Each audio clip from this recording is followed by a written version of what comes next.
Dhaka electricity supply company DESCO শর্ত সাপেক্ষে বিলম্ব মাশুল ছাড়া জুন মাসের বিদ্যুৎ বিল জমা দেওয়ার সুযোগ দিচ্ছে।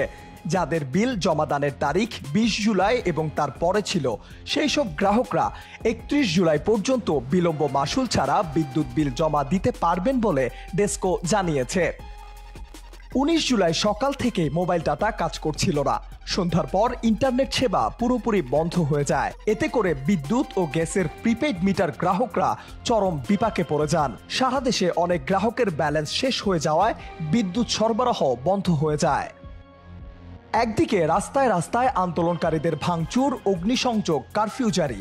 অন্যদিকে বাসায় বিদ্যুৎ ক্ষেত্র, বিশেষ করে গ্যাস না থাকায় অবর্ণনীয় দুর্ভোগের শিকার লাখ লাখ গ্রাহক।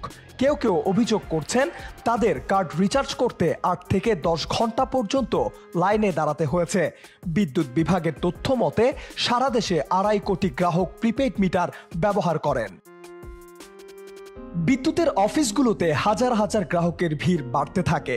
ঢাকা সহ সারা দেশে বিদ্যুৎ অফিসগুলোর সামনে লম্বা সারি দেখা যায়। বিদ্যুৎ বিভাগ ইমার্জেন্সি ব্যালেন্স সিঙ্গেল ফেজ ৩,০০০ টাকা ও 3 ফেজ ৫,০০০ টাকা করার সিদ্ধান্ত দিলে কর্মীদের কাজ কিছুটা কমে আসে। সেই ব্যালেন্স বাড়িয়ে নিতে গেলেও অফিসে যেতে হয়েছে। এছাড়া বিকাশ *247# জিপি *777#, নগদ *167#, উপায় *268#, ডেসকো, নেসকো, ওজোপাডিকো ও ডিপিডিসির ইমার্জেন্সি ব্যালেন্স বাড়িয়ে দেওয়া হয়। যদিও সেখানে দুর্ভোগের কমতি ছিল না। এই পাওয়া যায় তো এই নেই অবস্থা। খন্দকার আসিফুজ্জামান, নিউজ ডেস্ক, বার্তা 24।